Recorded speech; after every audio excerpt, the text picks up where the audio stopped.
Sekarang ni kalau pergi sekolah, kalau kawan kencing, tak apa, dia ada kerusi. Itu susah dulu.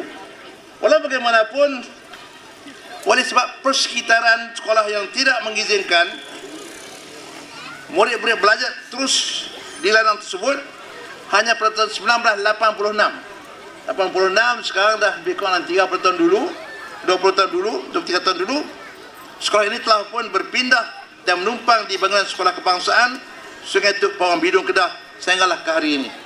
Lepas ini tak tumpang lagi, kita ada rumah sendiri. Sepanjang lebih 20 tahun sekolah ini menggunakan bangunan sekolah kebangsaan Sungai Tuk Pawang sebagai sekolah tumpangan. Cukup sedih. Saya hanya di Kedah satu sekolah saja.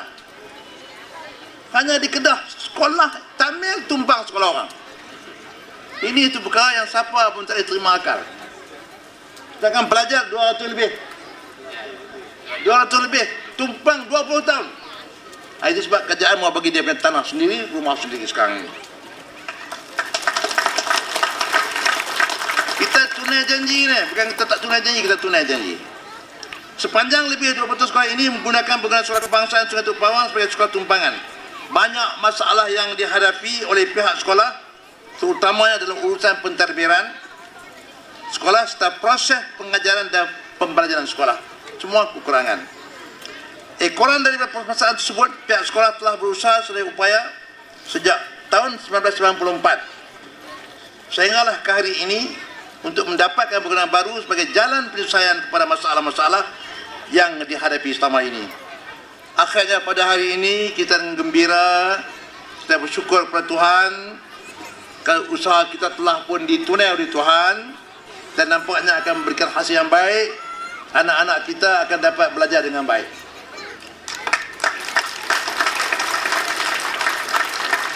Kita mahu lepas ini anak-anak sekolah Sungai Tuk Pawang ini akan jadi Profesor Ramasamy.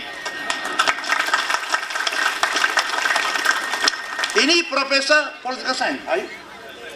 Sains politik. Dia sains dan politik, bukan sains makmal. Dia punya politik, sains punya politik. Itu akan ganti dia lagi banyak. Ini yang saya minta. Itu saya minta tuan-tuan kena usaha betul-betul.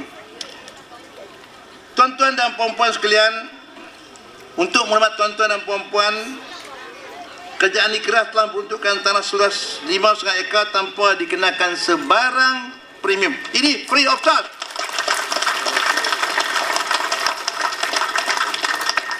Biasanya tanah kalau dia minta tanah kerajaan dia kena bayar. Pihak tanah akan bayar berapa harga, tapi ini saya kata no payment. Kita dah janji sama orang itu. Ini sekali kita janji kita takkan bayar, dia takkan bayar, dan selepas ini 5,5 ekar ini tiap-tiap tahun dia tak bayar cukai tanah, hanya RM10. Ini dasar baru kerajaan Kedah. Sekolah, rumah-rumah pertubuhan, apa saja bentuk services kepada masyarakat, kebajikan, kita takkan ambil sebarang cukai, hanya RM10 setahun. Dia kata token. Itu pun orang marah sama kita, suruh turun lagi cukai tanah.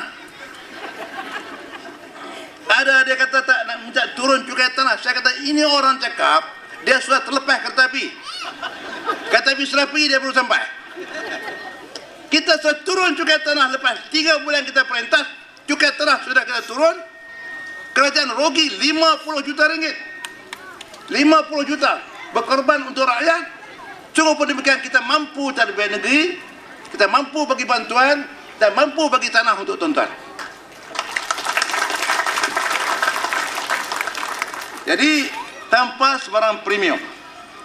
Sementara kerajaan pusat pula telah bagi 1.6 juta, kita harap dia akan naik lagi sampai 3 juta di bawah Perdana Menteri baru. Itu pun kalau dia mau tolong kita. Oleh demikian, saya berharap segala bantuan yang disalurkan ini akan dapat merealisasikan pembinaan bangunan baru Sekolah Jenayah Kebangsaan Tamil Sungai Tuk Pawang, dan saya berharap segala usaha murni ini akan dapat memberi manfaat bukan saja kepada generasi kini, malah generasi akan datang.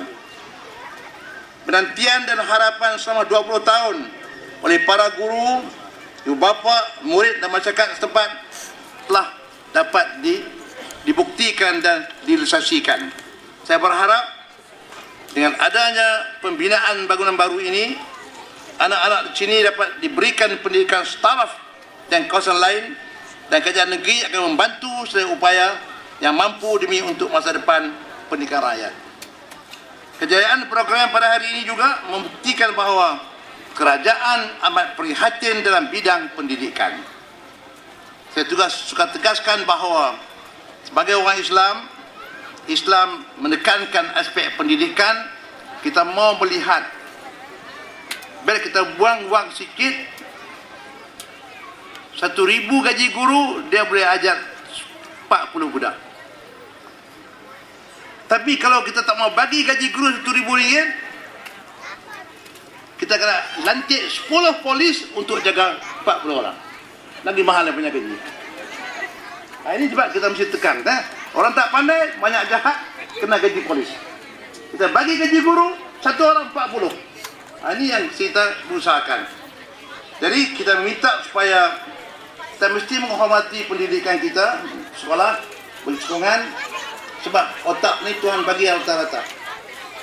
Orang pandai dalam masyarakat itu anugerah Tuhan. Jadi bila dia pandai, kita akan tolonglah. Jangan begitu rosak. Seperti Islam, tak bagi kita rosak otak, isap dada, mabuk tu sangat tak boleh. Nanti rosak otak, sedangkan otak adalah untuk masyarakat. Ini dasar kita. Maka saya berharap hasil daripada penantian kesabaran kita 22 tahun, kita akan bersyukur, kita akan bergembira kerana hari yang dekat, dah dekatlah masa kita akan dapat sekolah kebangsaan Tamiang Sungai Tok Pawang, dan masalah yang hadapi hari ini akan berakhir. Akhir kata, saya ingin merakamkan sekali lagi ucapan terima kasih kepada semua pihak yang terlibat secara langsung atau tidak langsung dalam usaha untuk mendapat tanah untuk sekolah Sungai Tok Pawang ini dan seterusnya mendirikan. Saya rasa banyak yang datang kunjung saya di pejabat saya. Datang kuasa demi datang kuasa. Ada kawan saya tercorong tadi, saya tengok dia pakai segak ni, pakai tie kan ni. Orang mana belo ada? Angkat tangan. Oh, ini belo. Ini orang pertama belo dengan tuan dia nama siapa? Sami. Jumpa saya, dia mula cakap tentang Sungai Tok Pawang. Itulah orang yang pertama cakap sama saya. Tapi hidup Sungai Lalang kan? Ya, bidung. Dia begitu tahu, okey, I promise you, bila sampai masa saya akan tolong. Itu saya terima kasih. Dan dia tak berhenti-henti bawa orang-orang menjumpa saya membincang perkara ini. Jadi sekarang ini segala apa yang kita rasa dah berakhir. Maka saya ucap tahniah kepada penduduk Sungai Tok Pawang dan khusus kepada kaum India dan kepada cikgu besar dan telah sabar mendidik, dan tahniah kepada anak-anak kita yang mereka akan mendapat sekolah yang baru. Dan saya berharap kita tak akan menghadapi masalah lagi dalam pembinaan ini. Dengan ini saya akhir ucapan saya dengan ucapan terima kasih. Wabillahi taufiq wal hidayah. Assalamualaikum warahmatullahi taala wabarakatuh.